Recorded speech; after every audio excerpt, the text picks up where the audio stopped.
பிரதமர் மோடி அவர்களே, நீங்கள் ஊழல் பற்றி பேசலாமா? அதனால தான் சொன்னேன், உண்மையிலேயே ஊழலுக்கு ஒரு யூனிவர்சிட்டி கட்டி அதுக்கு ஒருத்தர் வேந்தரா நியமிக்கணும்னா அதுக்கு பொருத்தமான நபர் மோடியை விட்டா வேற யாரும் கிடையாது. ஏன்னா ஊழலை சட்டபூர்வமாக்கின சாதனையாளர் மோடி தான். அது மட்டுமா, இப்போ ஊழல்வாதிகளுக்கு கேரண்டி கொடுக்கிற made in BJP washing machine வச்சு ஊழல் கரை படிஞ்சவங்களை சுத்தப்படுத்தி இருக்காரு. என்னடா நம்ம கிட்ட வந்து சேர்ந்த உடனே வழக்க வாபஸ் ஆகுத, பச்சையா தெரியுத, எதிர்கட்சிகள் கேள்வி மேல் கேள்வி கேட்கிறாங்களே, நடுநிலையாளர்கள் நாக்கப்படுகிற மாதிரி கேட்கிறாங்களேன்னு எந்த விதமான மான உணர்ச்சியும் இல்லாம திரும்ப திரும்ப அதே செயல்களில் பாஜக ஈடுபடுது. முன்பெல்லாம் பாஜகவோட இந்த தில்லுமுள்ளுகளை சொன்னா நம்மளை பார்த்து என்ன சொன்னாங்க? ஆன்டி இண்டியன்னு சொல்லுவாங்க. ஆனால் இப்போ இந்தியா கூட்டணியை நாம் அமைச்ச உடனே அவங்களுக்கு இந்தியான்ற வார்த்தை பிடிக்காம இப்போ என்ன சொல்றாங்க? இந்தியாவுக்கு பதிலாக பாரத்னு பேரை மாத்திட்டாங்க. இப்போ ஆன்டி இண்டியன்லாம் சுத்துறது யாரு? பாஜக காரங்க தான்.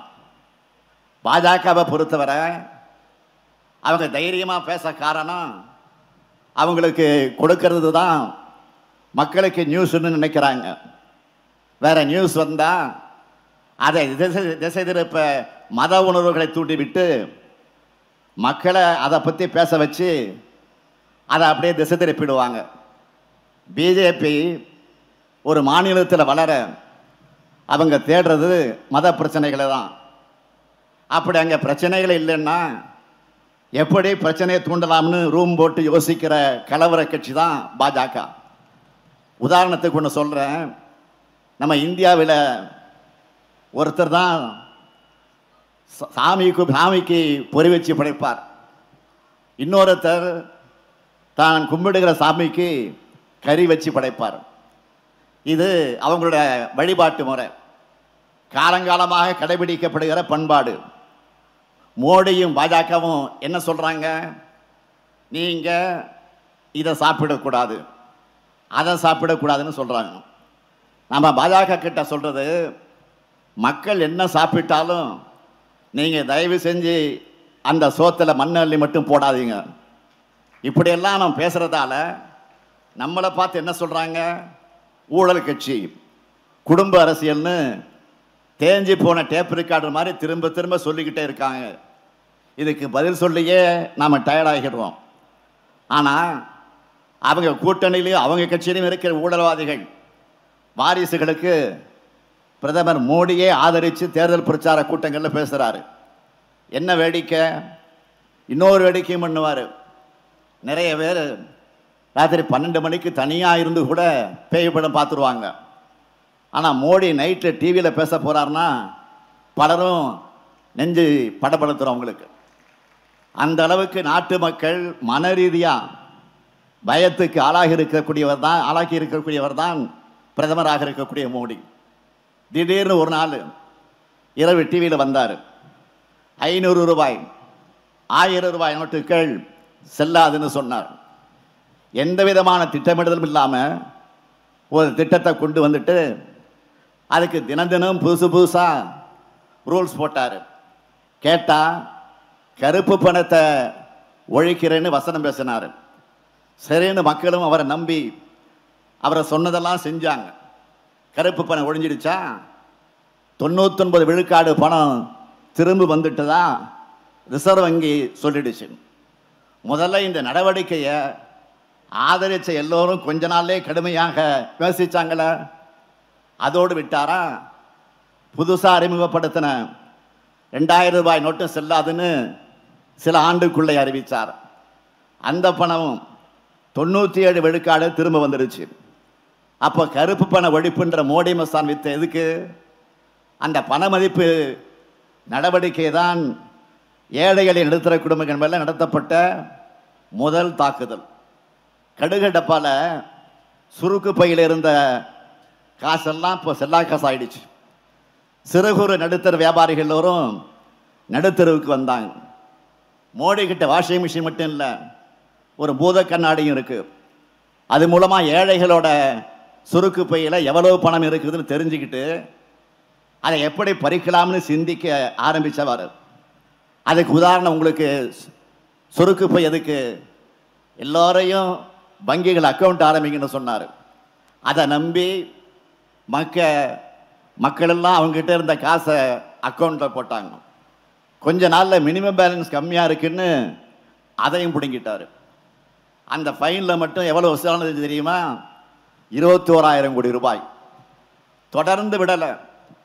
அடுத்த திரும்ப ஒரு நாள் இரவில் நாடாளுமன்றத்துக்கு வந்து ஜிஎஸ்டி சட்டம் போட்டார். குஜராத் முதலமைச்சராக இருந்தப்போ என்னோட பிணத்து மேலே இருந்து தான் இந்த சட்டத்தை கொண்டு வர முடியும்னு சொல்லிட்டு அவரே பிரதமரானதும் நடுராத்திரியிலே கொண்டு வந்து இந்த சட்டத்தை நிறைவேற்றினார். மாநிலங்களுக்கு இருந்த எல்லா நிதி அதிகாரத்தையும் ஒன்றிய அரசுக்கு மாற்றினார். இதனால மாநிலங்கள் மட்டும் முடங்கலை, மக்களும் முடங்கினாங்க. 5, 12, 18, 28 விழுக்காடுன்னு சீலிங் வச்சு வரி போட்டாங்க. இதிலிருந்து எந்த பொருளும் தப்ப முடியாது. நீங்கள் அன்றாடம் பயன்படுத்துகிற பொருட்களுக்கு எவ்வளவு ஜிஎஸ்டி கட்டுறீங்க தெரியுமா?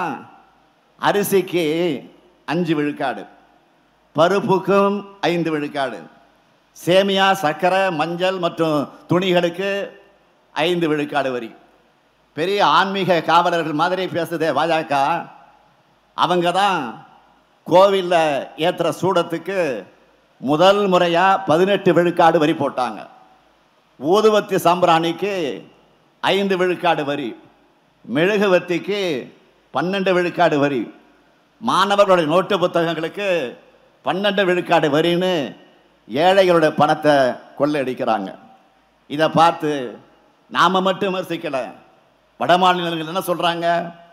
ஷோலேன்னு அமிதாப் பச்சன் படத்தில் வர்ற கொள்ளைக்காரன் பாத்திரம் பேர் கப்பர் சிங். அந்த கொள்ளைக்காரன் வரி தான் ஜிஎஸ்டின்னு சொல்லி கப்பர் சிங் டேங்க்ஸ்ன்னு விமர்சிக்கிறாங்க. அடுத்த கொஞ்ச நாளில் கொரோனா வந்தப்போ பிரதமர் இரவில் டிவியில் பேசினார். டிவியில் பேசி என்ன சொன்னார்? சரி, இந்த மாதிரி நேரத்தில் அவர் காமெடி பண்ண மாட்டார், ஏதோ மக்கள் வாழ்வாதாரத்துக்கு வழி சொல்லுவார்னு எல்லோரும் எதிர்பார்த்தாங்க. ஆனால் என்ன சொன்னார் ஞாபகம் இருக்கா? மொட்டை மாடைக்கு வந்து மணி அடிங்க, கை தட்டுங்க, விளக்கு பிடிங்கன்னு சொல்லிட்டு போயிட்டார். வேலையும் உணவும் இல்லாமல் தவிச்ச தொழிலாளிங்க ரயிலில் ஊருக்கு திரும்ப போக முடியாமல் காசு இல்லாமல் பல 100 கிலோமீட்டர் நடந்து தங்களோட சொந்த ஊருக்கு போனாங்க. அப்போ ரயில் பாதையில் நடந்து போனவங்க கிளப்பில் தண்டவாளத்திலே படுத்து தூங்க. அப்போ ரயில் ஏறி 16 பேர் பரிதாபமாக உயிரிழந்தாருங்க. இப்படி கொரோனாவால் நாட்டு மக்கள் அவஸ்தைப்பட்டப்போ கூட அந்த நேரத்தில் தனக்கான விளம்பர வாய்ப்பாக பார்த்தவர் தான் பிரதமர் மோடி. அடுத்து என்ன சொன்னார்? நான் ரெவடி கலாச்சாரம் ஒழிக்க போகிறேன்னாரு. சரி, இங்கே தமிழ்நாட்டில் பாஜகவை சேர்ந்த ரவுடிகளை தான் ஒழிக்க போகிறாருன்னு பார்த்தோம். ஆனால் இலவசமாக நம்ம வழங்குகிற மக்கள் நலத்திட்டங்களை ஒழிக்க பார்த்தார். நாம் தமிழ்நாட்டை வளர்க்க செஞ்சிருக்கக்கூடிய மக்கள் நல திட்டங்களை இலவச திட்டங்கள்னு குறுகிய பார்வையோடு பார்த்த பிரதமர் தான் மோடி அவர்கள். அதே சமயம் இன்னொரு பக்கம் கார்பரேட்டுகளுக்கு வரிச்சலுகை அள்ளி கொடுத்தாரு. அது மட்டுமல்ல, ரயில்வேல மூத்த குடிமக்களுக்கு 50 விழுக்காடு இருந்த கட்டண சலுகையும் எடுத்துட்டார்.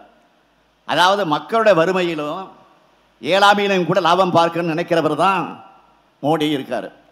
இந்த லட்சணத்தில் தன்னோட 10 ஆண்டு கால ஆட்சி வெறும் ட்ரெய்லர் தான்னு பஞ்ச் டைலாக் வேற பேசுகிறார். பிரதமர் மோடி அவர்களே, உங்களோட ட்ரெய்லரே இப்படி கர்ணகொடூரமாக இருக்க உங்கள் படம் ஓடுன்னு நினைக்கிறீங்களா? கண்டிப்பாக படம் ரிலீஸ் ஆக போகிறதே இல்லை. இன்னொன்று சொல்கிறாரு, 10 ஆண்டு ஆட்சி வெறும் சூப்பு மட்டும்தான், விருந்து தயாராகிட்டு இருக்கான். பிரதமர் அவர்களே, சூப்பே கேவலமாக இருக்குன்னா மக்கள் வாந்தி எடுத்துக்கிட்டு இருக்கிறாங்க, விருந்துக்கெல்லாம் வரமாட்டாங்க. இதையெல்லாம் பேசி தனக்கு 3வது முறையாக ஒரு வாய்ப்பை கொடுங்கன்னு பிரதமர் கேட்டுட்டு வர்றாரு. மோடிக்கு 3வது முறை வாய்ப்பு என்பது இந்த நாட்டு மக்கள் தங்களுடைய தலையிட தாங்களே மண்ணெல்லை போட்டுக் கொள்வதற்கு சமம்.